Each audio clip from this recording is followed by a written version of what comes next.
নমস্কাৰ সকলোকে স্বাগতম জনালো মোৰ চেনেলৰ আন এটি ভিডিঅ'লৈ।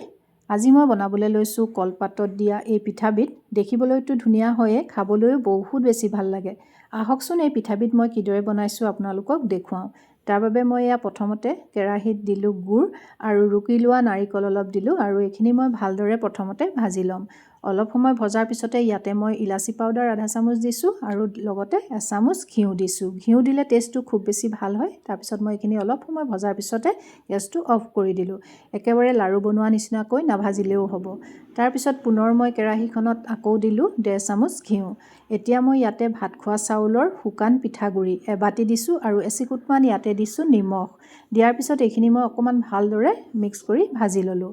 ভালদৰে পিঠাগুড়িখিনি অলপ ভজাৰ পিছতে এতিয়া মই ইয়াতে দি দিছোঁ পানী আৰু পানীটো আপোনালোকে চাই ল'ব যাতে বহুত বেছি ঢিলাও হৈ নাযায়। অলপ সময় ভালদৰে ভজাৰ পিছত এতিয়া পানীখিনি ভালদৰে শুকাই গ'ল আৰু এতিয়া মই এইখিনি থাল এখনত নমাই ৰাখিম। আৰু বহুত বেছি টানো হ'বলৈ দিব নালাগে, নহ'লে পিছত পিঠাটো ফাটি যাব পাৰে, সেইকাৰণে জোখতে আপোনালোকে চাই ল'ব। এতিয়া মই এইখিনি অলপ ঠাণ্ডা হ'বলৈ দিম আৰু ঠাণ্ডা হোৱাৰ পিছত এইখিনি আটা মঠা নিচিনাকৈ মঠিব লাগিব। আৰু বহুত বেছি ঢিলা হ'লে মঠিবলৈও দিগদাৰী হয়, সেইকাৰণে জোখত হ'লে মঠিবলৈ একো দিগদাৰী নহয় বা বহুত বেছি টানো হ'ব নালাগে। এইখিনি মোৰ এতিয়া হৈ গ'ল, মই ছাইড কৰি থৈ দিছোঁ আৰু আনফালে মই গুড় আৰু নাৰিকলৰ মিশ্ৰণখিনি এতিয়া লৈ লৈছোঁ আৰু অকণমান হাতত এনেদৰে লৈ পেলাই মই এটা শ্বেপ দি এইখিনি বনাই ল'ম। অকণমান দীঘলীয়া শ্বেপত কৰিছোঁ, যিহেতু মই পিঠাটো অকণমান দীঘলকৈ বনাম, তেতিয়া মানে সুবিধা হয় এনেকৈ যদি মই গোটেইখিনি শ্বেপ দি কৰি লওঁ। আৰু এটা আপোনালোকক কৰি দেখাই দিছোঁ আৰু এনেদৰে মই গোটেইখিনি কৰি ল'লোঁ। সেয়া ৰেডি হৈ গ'ল এইখিনি। এতিয়া মই পিঠাৰ মিশ্ৰণ অলপ এনেদৰে পুনৰ হাতত লৈছোঁ। লুচিৰ লাডুটো সমানে লৈছোঁ, বহুত বেছি ডাঙৰ মই কৰা নাই। এতিয়া মই হাতত এনেদৰে লৈ পেলাই আৰু লুচিখনৰ নিচিনাকৈ হাততে মই এনেকৈ অকণমান বহলাই দিছোঁ। এতিয়া মই ইয়াৰ ভিতৰত গুড় আৰু নাৰিকলৰ মিশ্ৰণটো এনেদৰে দি পেলাই মই এনেকৈ ৰাউণ্ড কৰি দিছোঁ। ৰাউণ্ড কৰাৰ পিছত এতিয়া মই অকণমান ছাইডকেইটা যিহেতু অকণমান মানে বেকা হৈ আছে, সেইবাবে মই সমান কৰি কাটি দিছোঁ, তেতিয়া দেখিবলৈ ভাল লাগে এনেদৰে। আৰু মই একেটা ছাইজতে বাকীখিনিও কৰি ল'ম আৰু এটা আপোনালোকক কৰি দেখাই দিছোঁ। এইটোৰো মই ছাইডকেইটা কাটি দিছোঁ, অকণমান সমান হ'লে পিঠাখিনি ভাল লাগে। ৰেডি হৈ গ'ল।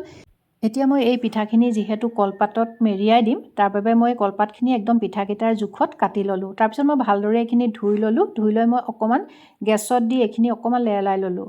আৰু তেনেকৈ কৰিলে পিছত কলপাতখিলা ফাটি নাযায়। তাৰপিছত মই পিঠাটো ভিতৰত দি পেলাই এনেকৈ মই ৰাউণ্ড কৰি দিলোঁ। তাৰপিছত কলপাতখিলা যাতে ওলাই নাহে, তাৰ বাবে মই এডাল টুথপিক দি পেলাই এইটো এনেকৈ বন্ধ কৰি দিলোঁ। আৰু বাকী আৰু কেইটামান আপোনালোকক কৰি দেখাইছোঁ। আৰু এনেকৈ দিলে আচলতে দেখিবলৈতো ভাল লাগে আৰু কলপাতৰ যিটো গুণ থাকে পিঠাত, সেই গুণটো ধুনীয়াকৈ পিঠাটোত সোমাই যায় যে আৰু বেছি ভাল লাগে পিঠাটো। আৰু এয়া ৰেডি হৈ গ'ল গোটেইকেইটা। ওচৰৰ পৰা আপোনালোকক দেখুৱাই দিছোঁ। আৰু এতিয়া ভাপত দিবৰ বাবে মই এই ফুটা থকা থাল এখন লৈছোঁ, তাতে মই গোটেইখিনি দি লৈছোঁ। দিয়াৰ পিছত এইফালে চচপেন এটাত মই পানী গৰম কৰি ৰাখিছোঁ আৰু থালখন মই তাতে দি দিলোঁ আৰু এতিয়া মই ঢাকোন মাৰি দিছোঁ আৰু 10 মিনিটমান সময় এইখিনি ভাপতে হ'বলৈ দিম। 10 মিনিটৰ পিছত মই এখন ঢাকোনখন খুলিছোঁ আৰু এতিয়া পিঠাখিনি হৈ গৈছে।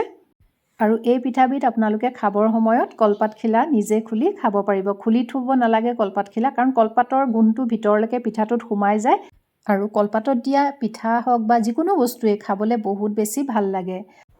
এতিয়া মই পিঠাটোনো কেনেকুৱা হৈছে আপোনালোকক এটা পিঠা মই খুলি দেখুৱাওঁ। আৰু একদম গৰমেই হৈ আছে এতিয়াও। আৰু এয়া চাওক, খুব ধুনীয়া হৈছে পিঠাটো। আৰু আপোনালোকে যদি এনেকৈ বনাই চোৱা নাই, তেন্তে আপোনালোকে বনাই চাব আৰু কেনেকুৱা লাগিলে কমেণ্ট এটা কৰি জনাবলৈ নাপাহৰিব। আৰু আজিৰ ভিডিঅ'টো চোৱাৰ বাবে আপোনালোকক বহুত ধন্যবাদ জনালোঁ।